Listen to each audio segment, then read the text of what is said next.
Hey everybody, what's good? After days of combat with my ISP and dodging the leaks, I'm finally back with a new video where we'll be discussing something a bit different. I know trailer analyses are the popular move immediately after a new trailer drops, but I wanted to take a slightly different approach. So, we'll be talking about Tears of the Kingdom and its reported connection to Skyward Sword. Grab a seat and get comfortable, because we're in for a long one today, folks. Before we begin, let's start with a quick recap if you're not familiar with the story. Sometime around when Skyward Sword released on Switch, an article surfaced mentioning that the reason we hadn't seen a title drop for Tears of the Kingdom was because the title could contain possible spoilers for the story. Being fully transparent, I initially considered this marketing fluff because the very same article also urged players to play Skyward Sword for the best Tears of the Kingdom experience. But after the latest trailer and spending some time down on the surface in the Sky era, I think I found enough pieces of the puzzle to make sense out of it. But that's enough with the recap. Let's get on with the story.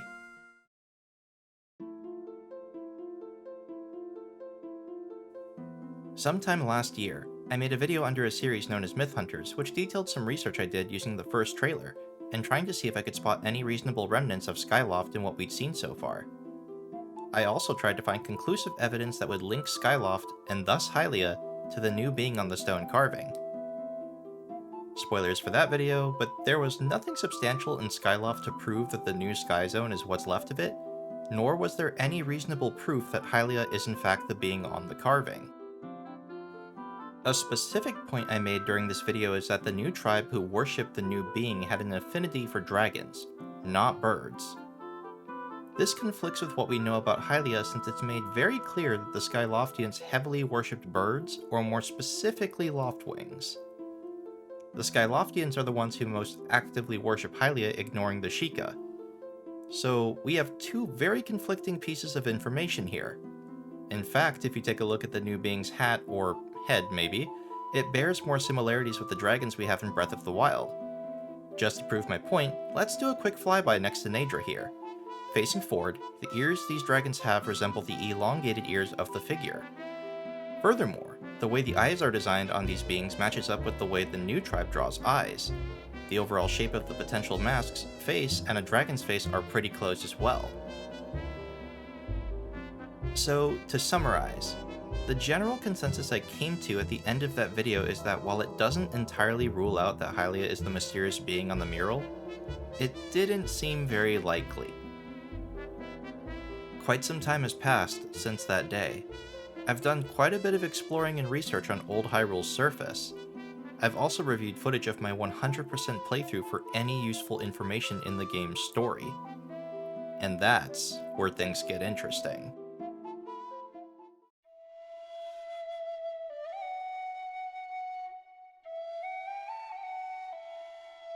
Retracing my steps, my first stop was the Faron region, where I took a quick peek into the Skyview Temple. This may seem like an odd idea at first, but there's a new eye symbol in Tears of the Kingdom that looks pretty familiar. If we enter the Skyview Temple, we'll see a symbol with a very similar design as soon as we pass the front door. It's not a one-time thing either. This symbol is recurring in this dungeon. While not a perfect match, this eye symbol looks a lot like the Tears of the Kingdom eye symbol that we're seeing on all of the doors in promo art. At first, I considered the possibility that the new tribe was responsible for building the temples in Skyward Sword. Perhaps they'd been abandoned by the time Sky Era Link finds them. This checks out when we consider that Lanayru Desert has technology that'd be a pretty close match to what we've seen in Tears of the Kingdom, and Eldin's temples both have an insane amount of dragon imagery. This seemed like a reasonable guess, but there was just one problem. The Skyview and Earth temples both have springs with a Hylia statue deep within them. In fact, it's the bird-like Hylia statue not unlike the winged Hylia statues we see everywhere in Breath of the Wild. Lanayru is also home to a Temple of Time, and time's typically associated with Hylia. As such, we're once again met with conflicting information. Initially, I was baffled. The pieces didn't add up, and yet here I stood in a possibly Zonai-made temple with a more familiar Hylia statue in the center of it.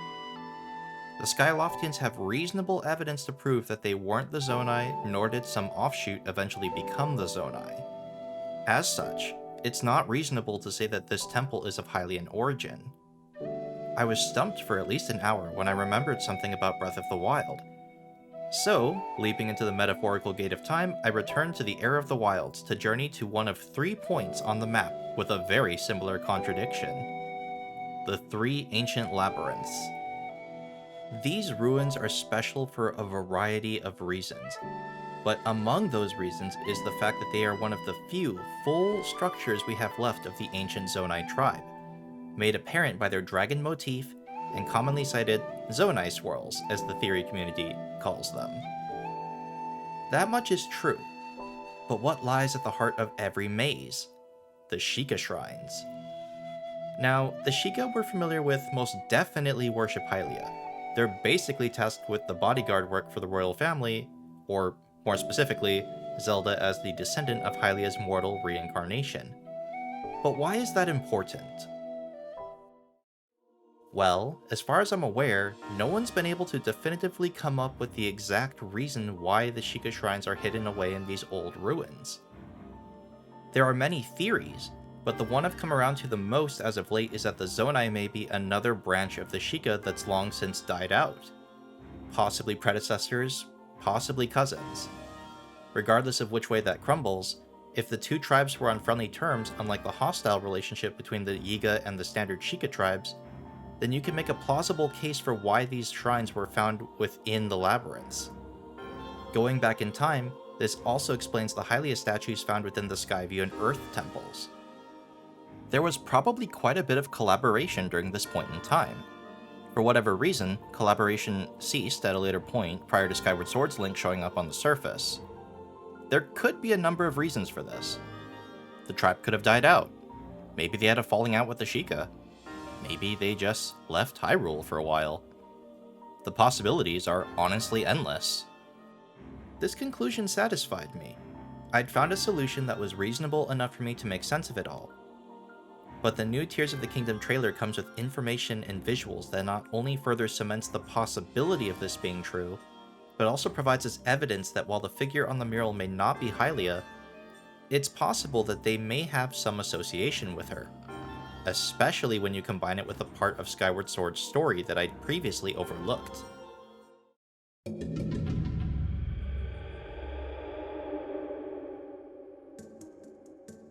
The new trailer brought about several new pieces of information for us, but I think one of the most important pieces of information is that Sheikah technology is still functional on some level.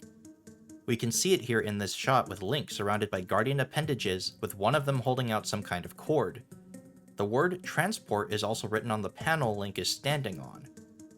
I'm not entirely certain, but it may be possible that the new Sheikah towers were erected and further fortified to operate as safe houses for Link to dive into, possibly to hide away from the new horrors blighting the kingdom. Those searchlights may not just be for player visibility, they may also act as a deterrent to keep the monsters away at night, when they may be at their most powerful. Think the UV lights that kept volatiles away from the safe houses in Dying Light. I think it goes without saying, but technology is an integral part of the Era of the Wild. Prior to our first few proper looks at Tears of the Kingdom, the Zonai were portrayed as a mysterious ancient tribe that specialized in the magic arts, particularly hexing rituals. They worshipped a variety of animals, with dragons being the most prominent among them, but also including a boar and an owl. Nothing in Breath of the Wild reasonably suggested that the Zonai had developed any technology of their own. But as of the latest trailer, we know that they not only had access to the ability to produce cars of some kind, but they also had flying machines and a number of puzzles with interesting similarities to their potential cousins, the Sheikah. We've even got 2 golem-like enemies using this new energy, and their functions seem to be very similar to the Guardians on some level. In this same trailer, we see what may be our first look at someone from this mysterious tribe, with a woman wearing an outfit similar to the one the mural being is wearing, holding their hand out to someone with a hand like Link's.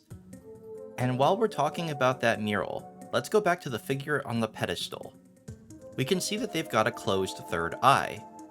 Third eyes are often considered a symbol of enlightenment, The eye is closed on the mural, which means enlightenment hasn't been reached yet. But when the third eye opens, enlightenment's been reached. Third eyes and the eyes as a symbol are already known to have some kind of significance to the Sheikah. They have it drawn on their foreheads, and an eye shedding a single tear is the symbol of their tribe. This being, however, appears to have a natural third eye. I think it's possible that while this being is potentially a divine being, it's possible that there's some kind of sage being as well. Possessing a mastery over the magical and mechanical arts, its goal in becoming our new arm may be to guide us towards some unknown end. If we take that route, the dragons of modern Hyrule are potentially sages themselves, much like the Lord of the Satori Mountains. It's not uncommon for animals to act as spirit guides and help someone along their path to enlightenment. Perhaps the dragons are a symbol of ascension, and one of our goals will be freeing these other animal sages to earn the Tears of the Kingdom. You could think of them like the Tears of Light from Twilight Princess, but maybe with more in common to the fused shadow, acting as the story key item prize for clearing a dungeon. Perhaps the reason the Zonai depicted so many animals with their stonework is because they were showing their reverence for these spirit guides. If we consider the Zonai's South American inspirations, this starts to make a bit more sense. With all of that in mind, it's tempting to conclude that the Sky area is entirely of Zonai origin, but we've run into yet another problem. Atop the Sky Islands are Japanese dry gardens, which are often associated with meditation. The Torii Gates and Magatama tend to link back to Japanese religion, suggesting a spiritual or possibly divine nature to these areas. Here's the thing. We already have a tribe with this kind of aesthetic, the Sheikah. The Sheikah are known to have a focus on wisdom and aren't strangers to the idea of enlightenment and spiritual growth. On the flip side, their technology is known to glow blue rather than green. Their architecture on the surface of Hyrule today is fairly close to what we're seeing above us, but they have a much larger focus on wood over stone. The Sheikah were known to be on the surface prior to Skyward Zelda's arrival. But then what's all this doing up here? I think we should keep this question in mind as we proceed. For now, let's look at the favorite to be this new mystery tribe, the Zonai.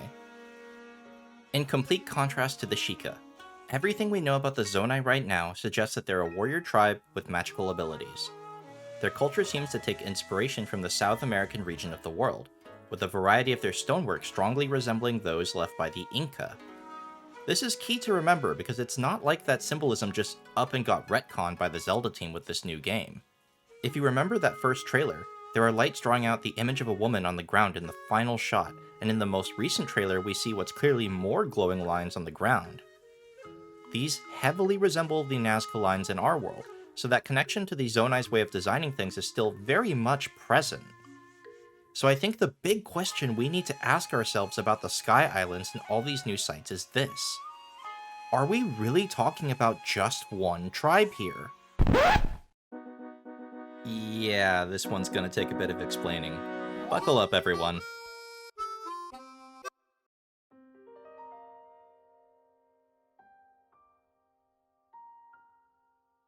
While it is true that the Sky Islands resemble the Sheikah's architectural style in some areas, the building material isn't quite right.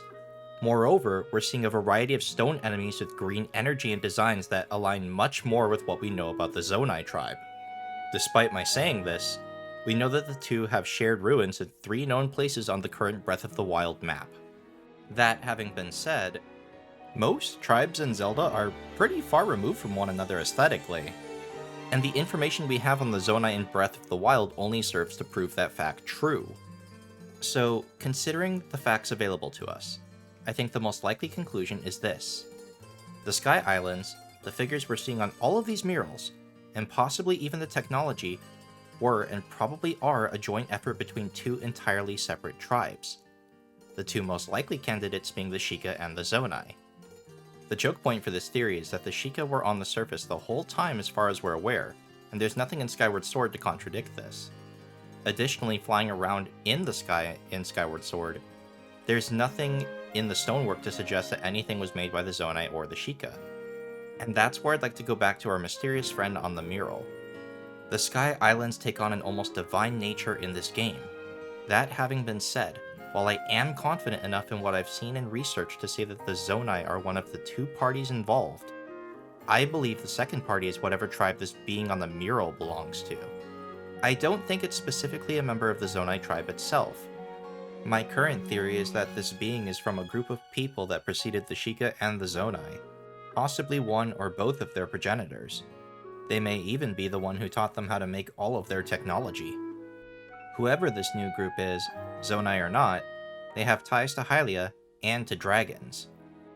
I once said Hylia isn't normally associated with dragons, normally being associated with birds. Let's talk about the exception to the rule. Going back down the Gate of Time, I'd like to share a specific exchange from when you interact with the three dragons in the Sky era. Baron the Water Dragon specifically mentions that they're tasked with guarding the Song of the Hero by the goddess Hylia herself. That part's key. Hylia has dragons under her control. In other words, while the Skyloftians and possibly the Hylians today are unaware of this connection, there was, and probably still is, a relationship between Hylia and dragons. It's simply a relationship that likely predated Skyloftian civilization, with no existing historical records. In fact, there's a strong parallel between the dragons we meet in the Sky era versus the three we meet in the Wilds area. Three elemental dragons, named after the three golden goddesses, each representing fire, lightning, and some form of water. Farron and Lanayru seem to have swapped elements somewhere down the line in the future, but the parallel still holds true. Taking all of this into consideration, this paints an interesting picture. For sake of theorycraft, I'll be assuming the Sheikah stayed on the surface that whole time. They're the only tribe outside of the Gorons that we've met in modern day that had any chance of having contact with the people that made all of these fantastical devices and ruins. The Sheikah are also no stranger to technology, which leads to the possibility that the two tribes may have collaborated from time to time. Sometime later, this tribe either died out or is absent by the start of Skyward Sword, with the remnants of their civilization occasionally popping up. As of the latest trailer, we may have seen signs of the new tribe's technology working with the Sheikahs as well. I've said it before that Hylia is usually associated with blue, purple, white, or gold, yet we can see very clearly in a few of Link's new Magnesis shots that this power flows out green and blue in nearly equal measure. The stream of energy starts blue before eventually becoming green at the end. Guardians and Sheikah tech are also known to glow orange when in the neutral state, and most of Link's new Zonai weapons that have been shown so far either glow orange like the Dragon Fire Cannon, or have a long polearm with orange highlights much in the same way an ancient Sheikah weapon would. You can make a strong case for this in-game as well. Perhaps we find parts of weapons or things Robbie identifies as parts of weapons, and offers to use parts of ancient weaponry to fix these pieces and make them functional again. After all, we're already finding pieces for cars and flying machines lying around, so why not weapons? Plus, an exciting possibility to consider is that there might be a way to mix and match ancient weapons with these new Zonai weapons. Now that would be fun. And while we're on the topic of technology, I'd like to make note of the abundance of luminous stones both in the first trailer of the game and in the latest trailer. Luminous stone is extremely common in the underground and seems to have some kind of relationship with the Zonai tribe. It's often seen in the eyes of their statues. The mysterious Mirror of Twilight reference in Lurelin Village also seems to be made of this material. In-game, the stone's description reads, "This mysterious mineral gives off a pale blue glow in the dark, which some believe to be souls of the dead. Apparently, this stone can be used as a base to make special clothing." Based on this description, the stone was already known to have some kind of mystical property. After looking into it for a while, I believe that these stones are being so prominently featured because they're going to be how we mine fuel, or a necessary crafting ingredient to craft these new weapons and machines. If we look at the car-like machine towards the end of the latest trailer, it's got a small canister towards the back that's most likely acting as the fuel storage. The color is pretty close to what we'd see from Luminous Stone. That would explain its prominence in the ruins as well. If these stones were what the Zonai were using to power their machines, it makes sense that they'd hold the stones in high regard. The technology of the Wild Era is honestly a discussion topic all its own, but it was too important to leave out of this video. For now, I'd like to bring us to our final topic for today: the lore connections and narrative parallels between the era of the sky and the era of the wild.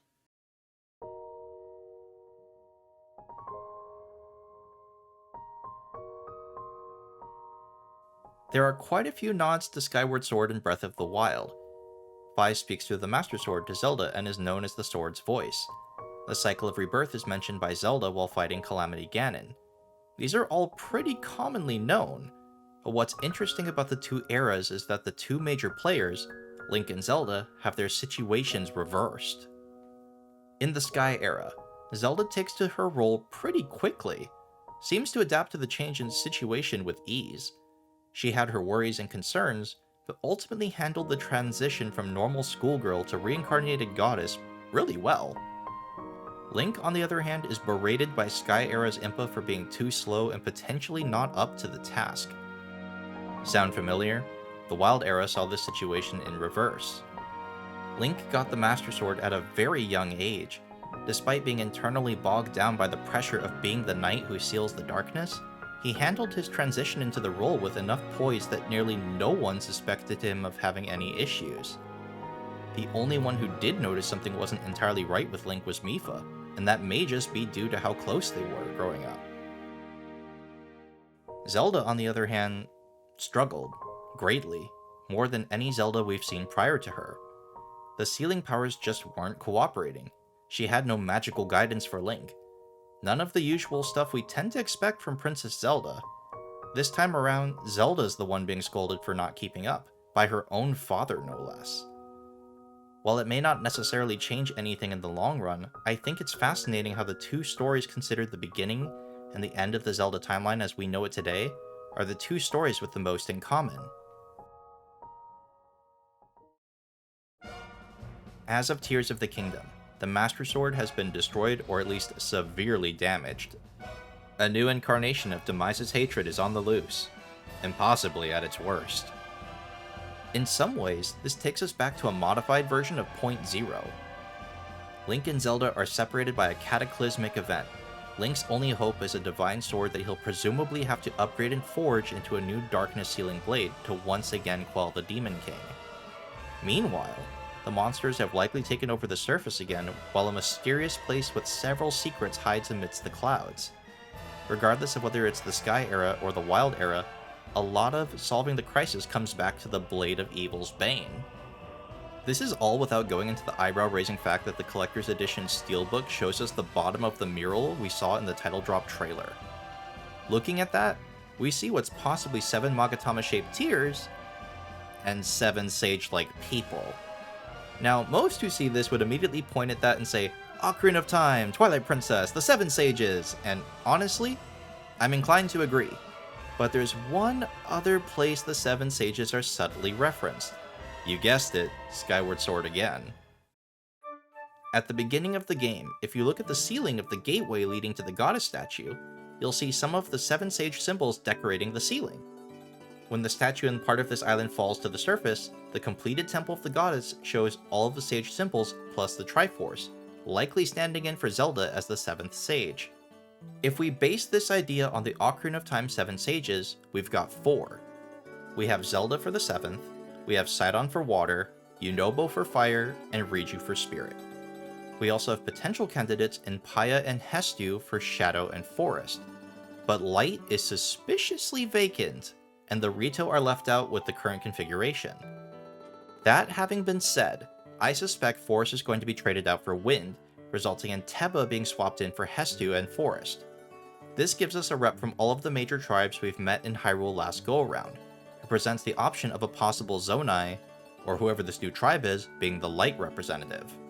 Given that Rauru the Sage was capable of becoming Gaepora the Owl in Ocarina of Time, perhaps this new light sage will take on the form of a dragon.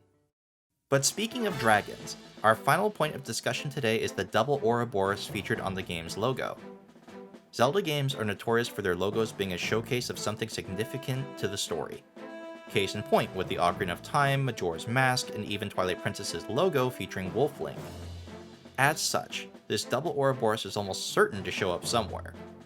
We've seen Link open a door with these two dragons facing each other, in a very similar way to the cupped hands on the mural, But what does two dragons consuming each other mean?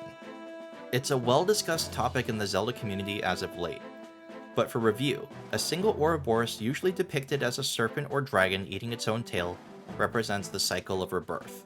It's a symbol that can be used to reflect the infinite, a cycle without end. That's a theme we're well acquainted with in the Zelda universe at this point. But a double Ouroboros has a pretty interesting meaning all its own. A double Ouroboros carries a similar theme in that it can reflect infinity and recursion. But in the spiritual sense, it can also represent the balance of the upper and lower natures.